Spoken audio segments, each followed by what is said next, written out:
Je vous propose de dessiner une Afrique résiliente au changement climatique, une Afrique qui s'engage résolument sur la voie du développement durable.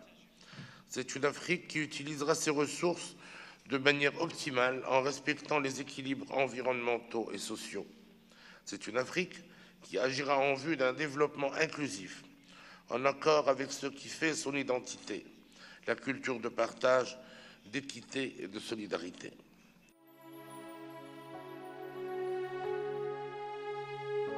Des arbres, de la végétation luxuriante à perte de vue, une belle robe verte, des marécages.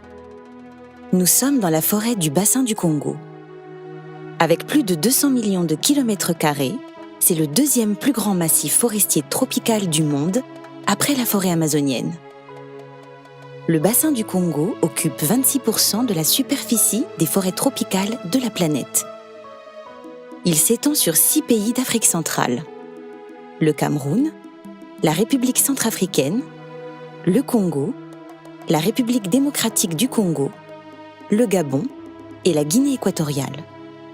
C'est l'une des dernières réserves de biodiversité au monde.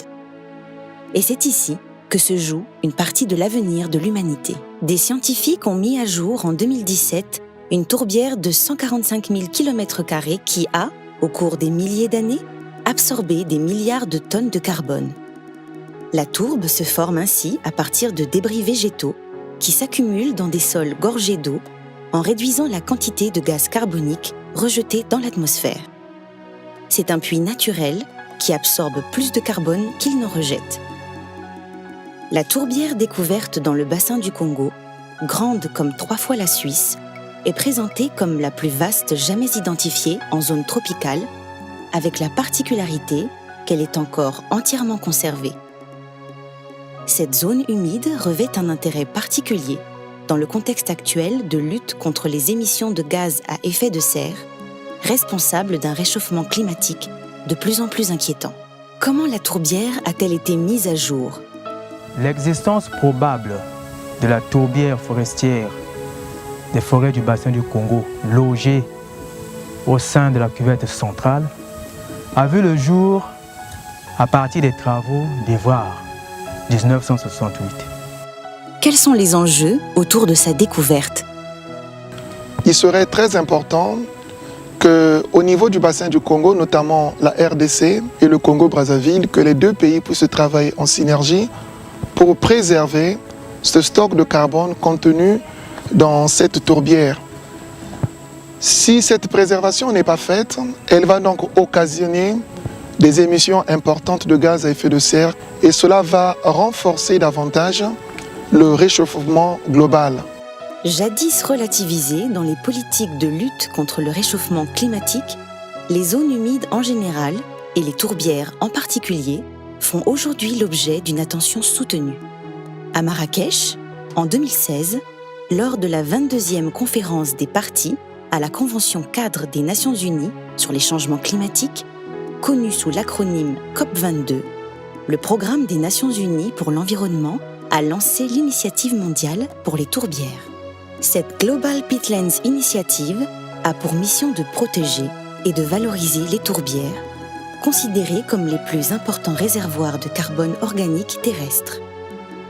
L'initiative vise, tout en maintenant en état les services des écosystèmes, à assurer des moyens de subsistance aux populations riveraines de ces réservoirs. Comment intervenez-vous dans le bassin du Congo ? The initiative has some limited financial resources, but most importantly, we have a vast amount of knowledge and expertise in our 24 member organizations and our 4 pilot countries, and we can pool that knowledge and make that available to the countries that need our support. Des zones humides de ce type ont déjà été détruites dans certains pays. Indonésie, Chine, Malaisie, pour des projets d'expansion agricole ou pour l'utilisation de la tourbe comme combustible. Dans le bassin du Congo, les zones humides sont surtout menacées par l'exploitation forestière. Comme dans d'autres régions du monde, les États d'Afrique centrale veulent avoir de meilleurs revenus pour leurs économies et fournir de meilleures conditions de vie à leurs citoyens. Avec l'état actuel des connaissances, il faut cependant pouvoir allier transition vers une économie moins polluante et réalisation des objectifs du développement socio-économique. Des ambitions qui n'évoluent pas toujours au même rythme.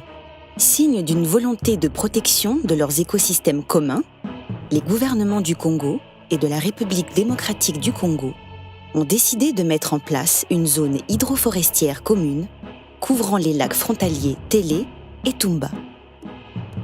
Le paysage formé par ces deux lacs constitue la plus grande forêt humide et la deuxième zone humide du monde. Il couvre une superficie de 126 440 km², à cheval sur la République du Congo et la République démocratique du Congo. Environ 70% de la zone est composée de forêts et d'herbages humides. La biodiversité et les ressources naturelles des deux lacs sont de plus en plus menacées par les destructions d'habitats résultant de l'exploitation forestière. L'Organisation du système des Nations Unies pointe aussi d'autres menaces, comme les activités de subsistance non durables, ainsi que la chasse et la pêche commerciale. Quelles sont les difficultés auxquelles vous faites face?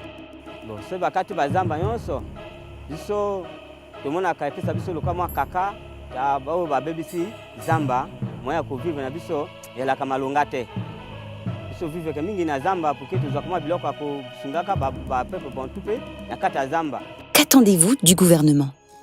Depuis un bon bout de temps, nous avons constaté l'arrivée des chercheurs venus de l'université Mariangouabi et d'autres partenaires qui sont arrivés et qui font des recherches ici, qui nous ont appris beaucoup de choses. Ils ont présenté des richesses que nous avons dans nos forêts. Et aujourd'hui, j'en profite de lancer un appel au niveau du gouvernement qu'ils encouragent de telles initiatives et voient même la communauté internationale d'apporter des efforts, je dirais même financiers, pour que ces missions aillent de l'avant. Le paysage Télé-Tumba a été identifié comme un site transfrontalier à protéger par la Convention relative aux zones humides d'importance internationale, connue comme la Convention Ramsar. Que représente le lac Tumba pour la RDC?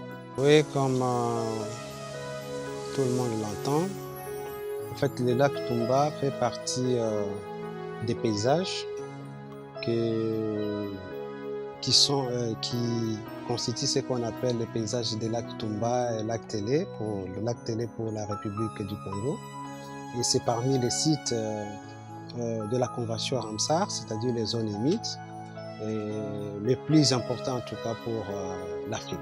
Cependant, fin octobre 2017, le directeur exécutif du Programme des Nations Unies pour l'environnement, Eric Solem, avait alerté sur le risque d'enregistrer une hausse de température de 3 degrés Celsius d'ici 2100 au lieu des 2 degrés Celsius de l'accord de Paris. Pour M. Solem, il faudrait renforcer les engagements pour la réduction des émissions de CO2 afin de ne pas pâtir d'un scénario catastrophe qui pourrait être accéléré avec la disparition des zones humides. En décembre 2017, le président français, hôte du One Planet Summit, organisé pour lever les obstacles à la mise en œuvre de l'accord de Paris, s'était montré encore plus inquiet. On est en train de perdre la bataille. Il ne faut pas se tromper, on passe un très bon moment, tout est formidable parce qu'on se retrouve, il y a beaucoup de gens qui s'apprécient ou qui se découvrent, et ça peut paraître un très bon moment. Mais on est en train de perdre la bataille. Alors ceux qui étaient avant nous avaient une chance, ils pouvaient dire on ne savait pas. Et c'était vrai. Nous, Congolais des deux rives, savons-nous désormais quel est l'enjeu? Un enjeu national? Un enjeu régional? Un enjeu panafricain? Un enjeu pour toute l'humanité? Voulons-nous conserver le lac Télé et le lac Tumba comme on conserve des trésors du patrimoine mondial? Ou ferons-nous, par notre négligence et notre insouciance, des bombes à retardement? Le défi est là, face à nous. Relevons-le ensemble.